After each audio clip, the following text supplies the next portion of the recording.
दोस्तों आज की इस वीडियो में बात करेंगे सरसों की खली की तरल खाद के बारे में, यानी मस्टर्ड केक लिक्विड फर्टिलाइज़र।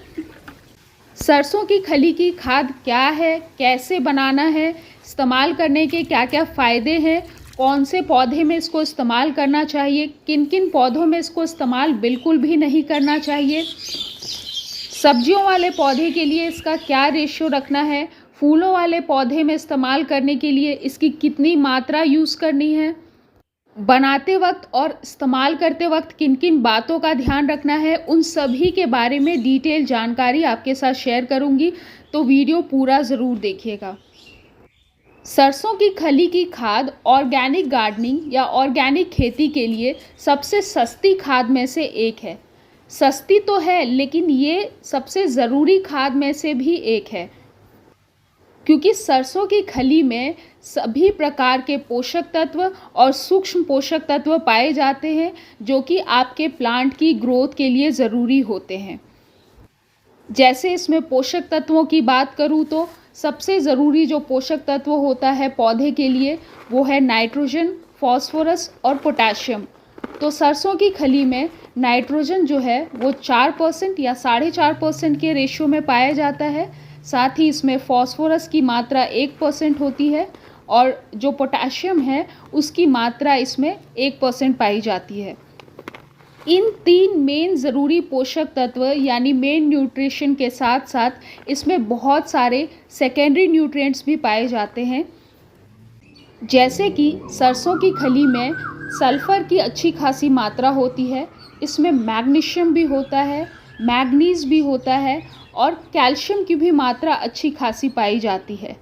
और भी बाकी सूक्ष्म पोषक तत्वों की बात करूँ तो इसमें जिंक की मात्रा होती है, इसमें आयरन भी पाया जाता है थोड़ी बहुत मात्रा में, और भी इसमें ढेर सारे सूक्ष्म पोषक तत्व पाए जाते हैं जो कि आपके प्लांट की ग्रोथ के लिए बहुत ही ज़्यादा ज़रूरी होते हैं। और सबसे इम्पॉर्टेंट चीज़ है, इसमें प्रोटीन की मात्रा अच्छी खासी होती है।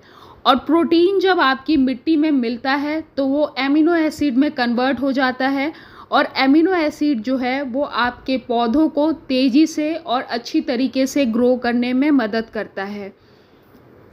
और सबसे अच्छी बात इसकी ये है कि ये पूरी तरह से 100% एकदम ऑर्गेनिक होता है।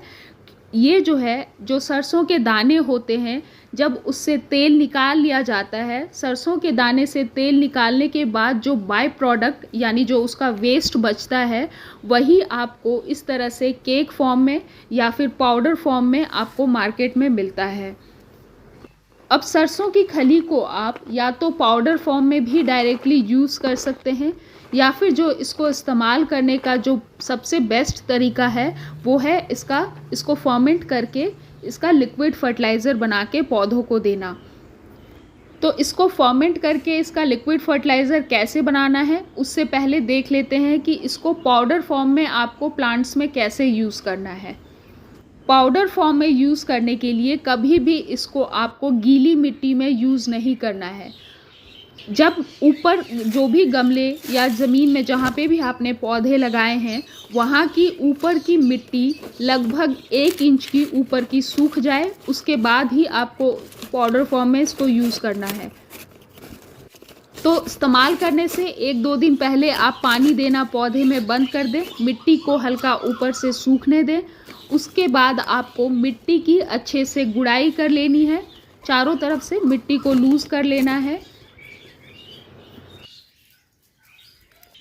और पर प्लांट, जैसे प्लांट बड़ा है तो पर प्लांट आपको 1 चम्मच सरसों की खली का पाउडर डालना है। अगर प्लांट छोटा है तो पर प्लांट सिर्फ आधा चम्मच ये वाला पाउडर आपको डालना है। और ये पाउडर सिर्फ आपको आउटडोर प्लांट्स में या फिर फ्लावरिंग प्लांट्स में ही यूज़ करना है, ऑर्नामेंटल प्लांट्स में आपको इसको यूज़ नहीं करना है।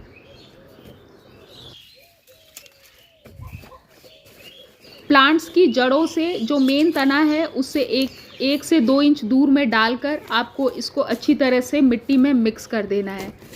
उसके बाद आप इसमें पानी दे सकते हैं। तो पाउडर फॉर्म में भी आप इसको दे सकते हैं, लेकिन इसको इस्तेमाल करने का या यूज़ करने का जो सबसे बेस्ट तरीका है वो है इसको फर्मेंट करके इसका लिक्विड फर्टिलाइज़र बना के पौधे को देना। फर्मेंट करके लिक्विड फर्टिलाइज़र बनाने से सरसों की खली की जो खाद होती है वो और ज़्यादा पावरफुल हो जाती है और भी ज़्यादा आसानी से पौधों तक यानी पौधे तक न्यूट्रिशन जो है वो इसके थ्रू पहुंचता है। इसको फर्मेंट करके लिक्विड फर्टिलाइज़र बनाने के लिए अगर आपको इस तरह का कोई मिट्टी का बर्तन या घड़ा मिल जाता है तो सबसे बेस्ट होगा, क्योंकि मिट्टी के बर्तन में फर्मेंटेशन की प्रक्रिया बहुत ही अच्छे से होती है। क्योंकि ये जो मिट्टी के बर्तन होते हैं इसमें ऑक्सीजन बहुत आसानी से पास हो सकता है, जिसकी वजह से बहुत अच्छा जो है खाद बन के रेडी होता है। बाकी अगर आपके पास मिट्टी का बर्तन नहीं है तो आप कोई सा भी प्लास्टिक का कंटेनर यूज़ कर सकते हैं। बस ध्यान रखना है कि आपको कोई भी मेटल कंटेनर को यूज़ नहीं करना है। अब बनाने के लिए आप रेशियो का ज़रूर ध्यान रखें, नहीं तो अगर ज़्यादा ऊपर नीचे इसको कर देंगे इसका रेशियो बनाते वक्त तो पौधे को फ़ायदे के बदले नुकसान हो सकता है। तो बनाने के लिए यहाँ पे मैं 250 ग्राम सरसों की खली को ले रही हूँ। जो इसका केक फॉर्म में सरसों की खली है उसको 250 ग्राम यूज़ कर रही हूँ। आप अगर कम बना रहे हैं तो आप उस हिसाब से पानी का रेशियो आगे जो भी मैं बताऊंगी उसके हिसाब से आप कम ज़्यादा कर लेना। अब 250 ग्राम सरसों की खली के लिए इसमें आपको डालना है 5 लीटर पानी। और ये जो पानी आप स्टार्टिंग में यूज़ कर रहे हैं ये बस खाद बनने के लिए है। आगे खाद को इस्तेमाल करने वक्त आपको इसमें और भी पानी ज़्यादा मिलाने की ज़रूरत है। कितना मिलाना है वो आगे मैं बताऊंगी। अब इसमें पानी डालने के बाद इसको आपको अच्छी तरह से ढक के, ध्यान रखें टाइटली नहीं कवर करना है, बस ऊपर से अच्छे से ढक देना है। और पूरी छाया वाली जगह में, जैसे अभी आप सर्दियों में बनाओगे तो सर्दियों में बनने के लिए इसको 6 से 7 दिन के लिए रखना है, और गर्मियों में बनाने के लिए इसको 3 से 4 दिन के लिए रखना होता है। क्योंकि सर्दियों में जो है फर्मेंटेशन की प्रक्रिया स्लो हो जाती है, इसलिए इसको 6 से 7 दिन रखने की ज़रूरत होती है, तभी जो है अच्छे से फर्मेंट किया हुआ खाद बन के रेडी होता है। वहीं गर्मियों में फर्मेंटेशन की प्रक्रिया तेज़ होती है, इसलिए इसको मात्र 3 से 4 दिन के लिए रखना चाहिए। और जितने दिन आप इसको रखेंगे आपको इस बात का ध्यान रखना है कि दिन में इसको 2 बार अच्छी तरह से आपको मिक्स करते रहना है, तभी जो है फर्मेंटेशन की प्रक्रिया तेज़ होगी और अच्छी तरह से फर्मेंट किया हुआ खाद बन के रेडी होगा। किसी लकड़ी या बांस वगैरह की हेल्प से एक बार आप इसको सीधा कुछ देर के लिए घुमाना है आपको, और उसके बाद कुछ देर के लिए उल्टा आपको घुमाना है, यानी क्लॉकवाइज और एंटी क्लॉकवाइज डायरेक्शन में आपको इसको 30-30 सेकेंड के लिए घुमाना है, दिन में 2 बार।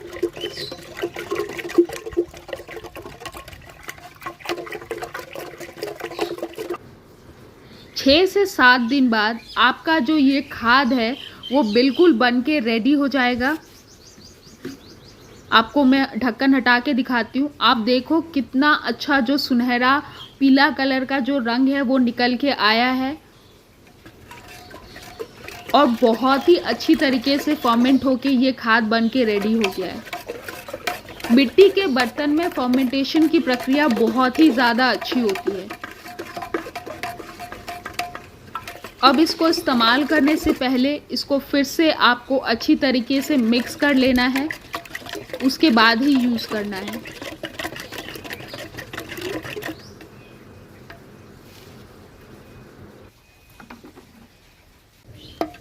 अब यूज़ करने के लिए जो आपको इसका रेशियो लेना है वो सर्दियों में यूज़ करने के लिए और गर्मियों में यूज़ करने के लिए अलग अलग होता है। तो अगर आप सर्दियों में इसको यूज़ कर रहे हैं तो 1 भाग ये वाला खाद और उसमें 10 भाग पानी मिलाकर फिर आपको सभी पौधों में देना है। वहीं गर्मियों में अगर आप इसको यूज़ करते हैं तो उसके लिए आपको 1 भाग ये वाला खाद और उसमें 20 भाग पानी मिला के फिर सभी पौधों में इस्तेमाल करना है। सरसों की खली का ये जो लिक्विड फर्टिलाइज़र है ये बहुत ही स्ट्रॉन्ग और पावरफुल खाद है, क्योंकि एक तो इसमें नाइट्रोजन फॉस्फोरस की मात्रा भी अच्छी है, खासकर नाइट्रोजन की मात्रा ज़्यादा है, और ऊपर से ये फर्मेंटेड खाद है जिसकी वजह से और भी ज़्यादा पावरफुल है। तो अगर इसको बहुत ज़्यादा गाढ़ा अगर आप अपने पौधे में डाल देंगे तो पौधों को फ़ायदे के बदले नुकसान हो सकता है, आपके प्लांट्स जो हैं वो जल भी सकते हैं। फलों वाले पौधे में भी प्लांट अगर बड़ा है यानी 1.5 से 2 साल पुराना प्लांट है तो उसमें आप 150 से 200 ml ये वाला लिक्विड फर्टिलाइज़र इस्तेमाल कर सकते हैं।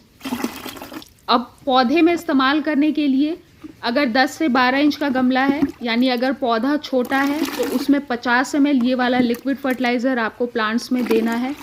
वहीं अगर प्लांट बड़ा है और बड़े गमले में लगा है या ज़मीन में भी बड़ा प्लांट है तो उसमें आप 100 ml दे सकते हैं।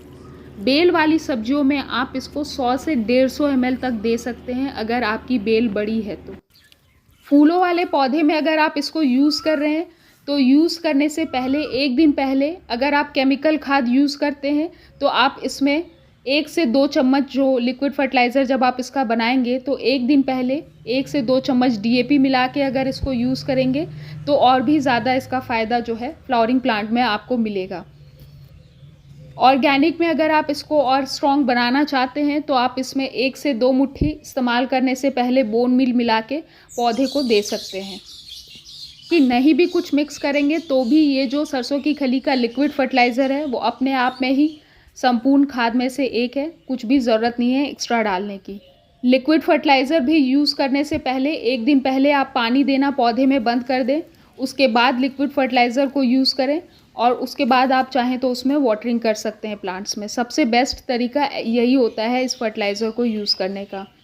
गलती से भी आपको इसका स्प्रे नहीं लेना है, नहीं तो पत्ते जो हैं प्लांट के जल सकते हैं। डायरेक्टली बस आपको इसको पौधे की जड़ों में मिलाना है और वो भी जो है पौधे का जो मेन तना है उससे 1-2 इंच दूर में इस खाद को आपको डालना चाहिए।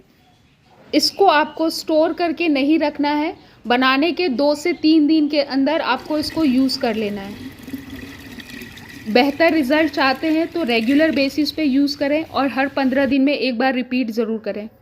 पत्तेदार सब्जियां, ऑर्नामेंटल प्लांट्स, इंडोर प्लांट्स जैसे प्लांट में इसको गलती से भी आपको यूज़ नहीं करना है। तो दोस्तों ये थी सरसों की खली के बारे में डिटेल जानकारी। अगर आपको ये जानकारी और ये वीडियो पसंद आए then please like share subscribe my channel. At last thanks for watching.